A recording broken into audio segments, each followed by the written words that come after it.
Assalamualaikum warahmatullahi wabarakatuh. Perkenalkan, nama saya Ferry Ganendra Santoso.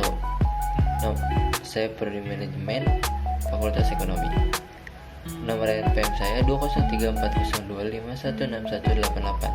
Di sini saya akan menjawab kuesioner dari Bu Muani dalam mata kuliah Pengantar Akuntansi 2. Nomor 1. Terdapat dua jenis saham yang dapat diterbitkan oleh suatu PT, saham treasury dan saham prioritas. Jawabannya menurut saya adalah salah, karena yang benar yaitu saham biasa dan saham preferen.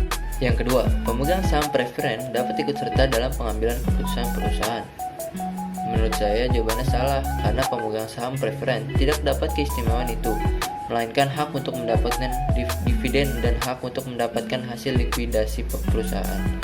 Yang ketiga, terdapat dua jenis saham preferen, yaitu saham preferen kumulatif dan saham preferen non-kumulatif. Jawaban menurut saya adalah salah.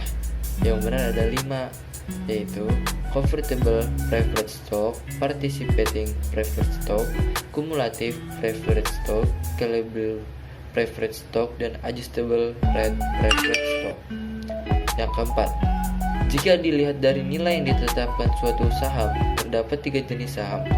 Jawabannya adalah benar, karena memang ada 3 jenis saham, yaitu saham dengan nominal, saham dengan nilai yang ditetapkan, dan saham tanpa nominal dan nilai yang ditetapkan. Yang kelima, saham yang nilai ditetapkan, saham yang di surat ditetapkan nilai nominalnya. Jawabannya adalah benar, karena dalam saham nilai yang ditetapkan tidak ditulis nilai nominalnya. Yang keenam, untuk saham yang bernilai nominal atau nilai yang ditetapkan akuntansinya sama, yaitu rekening modal saham akan dikredit sebesar nilai nominal atau nilai yang ditetapkan.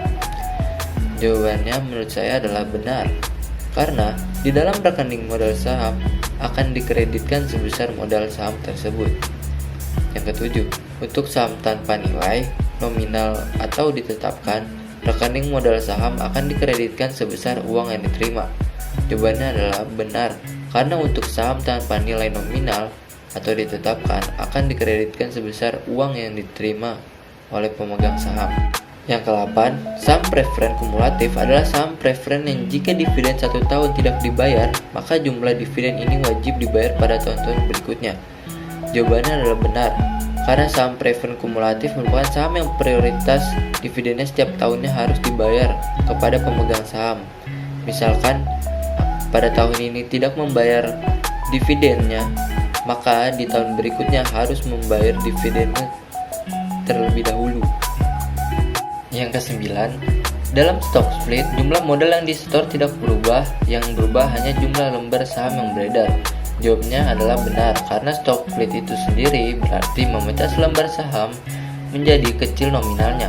Contohnya, jika sebelum pemecahan saham, harga saham di pasar 1000 per lembar, maka setelah adanya pemecahan saham, harga saham baru berlaku di pasar menjadi 500 per lembar. Yang ke-10, apabila terjadi stock split, maka harus dibuat ayat jurnalnya. Jawaban saya adalah salah. Tidak perlu, karena stock split hanya memecah selembar saham dan tidak mengubah nilai buku investasi sahamnya. Sekian pemaparan dari saya, kurangnya mohon maaf. Wassalamualaikum warahmatullahi wabarakatuh. Sampai jumpa.